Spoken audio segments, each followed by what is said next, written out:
Now I invite Miss Sonali Patankar for her presentation based on her study in Maharashtra and Goa.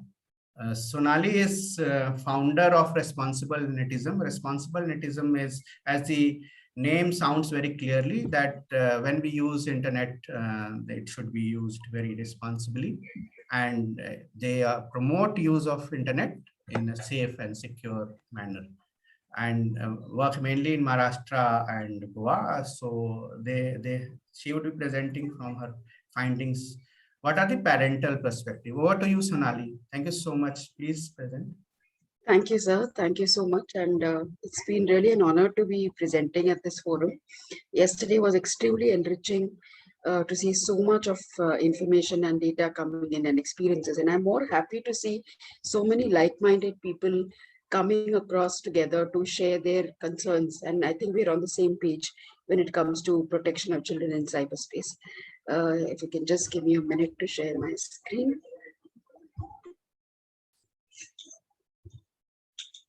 Is it visible?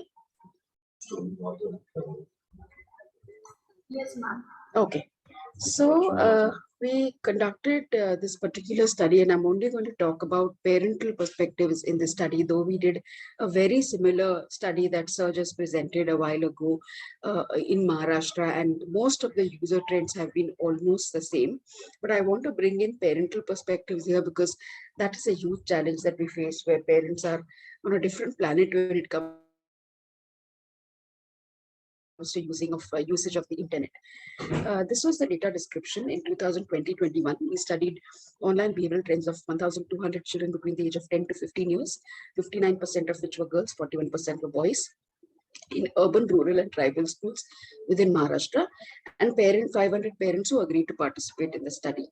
In 2020-23, we studied knowledge levels of 700 urban population parents within Maharashtra and Goa, and these are some of the findings of that particular study.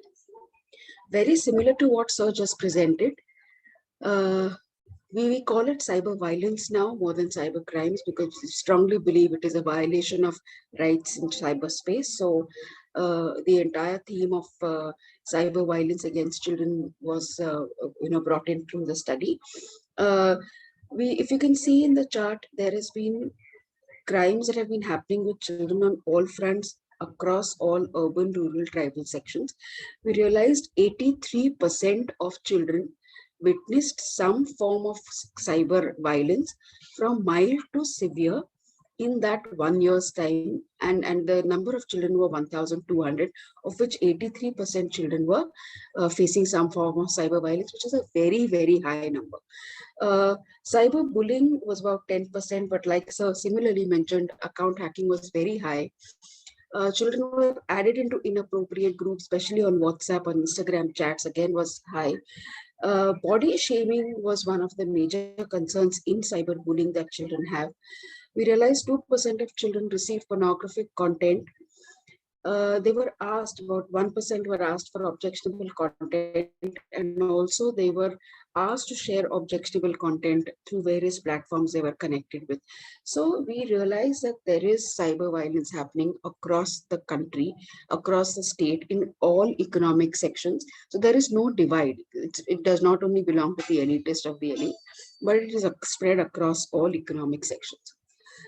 What is the action children took against cyber violence? So most of the respondents, 33% of students, deleted the content to avoid any further trauma or any further confrontations. 31% informed friends. 16% only informed their parents. And the reasoning behind that is 84% children believe that their parents did not understand technology at all. So there was no point sharing things with them. And the second and the largest concern and fear children had was parents would disallow them from using their devices. So it is better not to disclose this to parents and manage it within themselves. There have been cases, not in the study, but we realize that when Peers have intervened in cases like these. The matters have gotten much more worse because there has been no adult intervention, and children with their own maturity want to, to resolve a particular case and land up in bigger problems and bigger troubles, and are not able to get closure for the problems that they face. 9% of children did absolutely nothing about it. 7% of the students are still facing similar problems. Some of them were hacking, some of them were bullying, and we were able to reach out to them for help. 3% children informed police, obviously with the help of their parents. 1% informed teachers, and only 1% did all the necessary actions required for reporting any kind of cyber violence. So reporting has definitely been one of the most important concerns that has been discussed since yesterday, and I think that is something that we collectively need to work on also. Let us understand what parents, the knowledge parents had about online safety. So the first study that we did with 500 parents across all economic sections, only 20% of parents were aware about online safety. In the second study that we did in 2022-23, the urban upper middle income group parents, we were very happy to know that 60% of them were aware about online safety. But immediately after that, when we saw some more findings of the study, we were very shocked to know that even urban parents belong to the same category. And this is what they had to say. Parents' knowledge about their children's exposure to cyber violence. 70% did not believe that their children could have ever faced any form of cyber violence. So there was no acceptance that it could be their bacha. It is only the baju wale ka bacha who faces these kind of problems. 13% parents were unsure if their children faced any violence because there was absolutely no communication on that front. 11% did not know if their children faced any cyber violence, and 6% parents admitted that their children faced some form of violence. So overall, we realized that there is no acceptance, there is no understanding, and no communication of whether children are facing any form of violence in cyberspace. And the 6% who admitted that they were aware that the child has faced some form of cyber violence were only able to take some action. The survey, we realized that 40% of urban parents did not communicate threats about cyber violence despite being aware.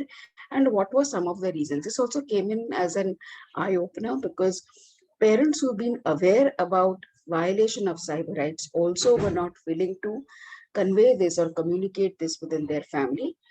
28% did not know what cyber violence was about, or cyber crimes, or probably what is a violation of cyber rights.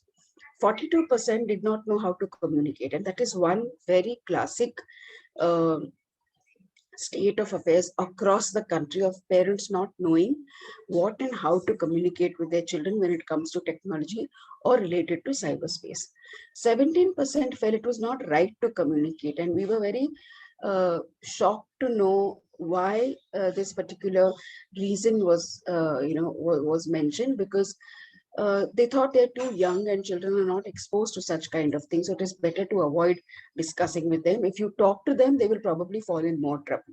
And that was a reasoning that was beyond our comprehension. 12% felt that children already knows there is no point discussing it. They know more than us. Talking to them about it is not going to make any sense. And 8% did not feel the need to communicate at all. I think these were some very important trends that we saw in parents that certainly need to be worked upon as we work through this alliance. What are the attitudes that we've seen in parents? We've seen that technology is too glorified among the adult population. अरे मेरा 7 साल का बच्चा online shopping करता है, या क्या मस्त वो इंटरनेट का यूज करता है. He can navigate through internet spaces, he can do online shopping, he can play various games. So it is too glorified in some populations of, or certain sections where they feel they've probably given birth to some Einstein, and that child is the master of cyberspace, because they themselves are very ignorant about how to use it. The other concern we realize is there are very polaristic and extreme views about technology usage within homes. Either the parental community is too lenient, allowing the child to do everything and anything the child is wanting to do, or they're too stringent and completely banning devices. So it's a very extremist approach, and there is no understanding of media balance. 3, we realize More than coping with the pandemic or other situations, parents are finding it very difficult to cope with technology because technology is hitting us at jet speed and we're not prepared to deal with it. Every other day, there's something new coming up, which they're not able to understand. They're not able to catch up with the speed that it is hitting them at. And it's obviously very new because they've never even imagined what AI and other things could be. Acceptance of them not understanding technology while their children understanding much better is very low.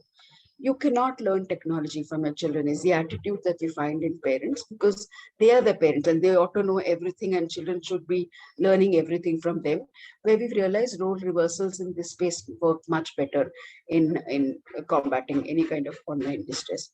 We've realized educating parents about not being fearful of technology.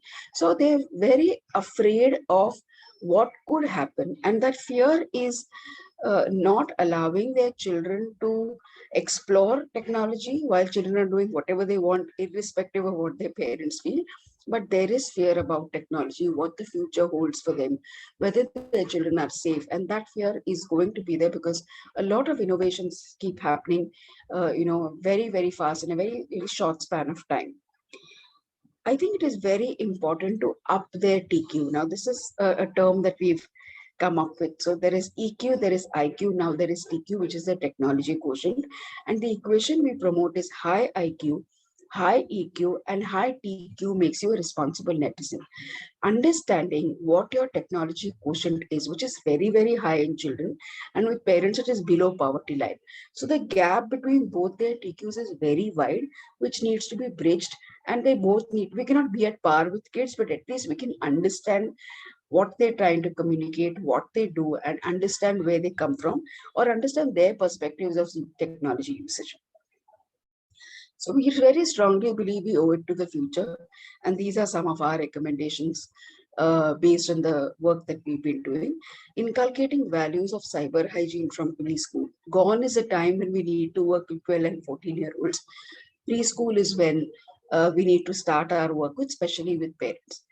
I think it is also very important to collect and share success stories of change makers, children as change makers in cyberspace, to set examples, positive examples for children to follow and for parents to build faith in technology. So technology is here to stay. It is necessary to build faith in technology to be able to allow coexistence.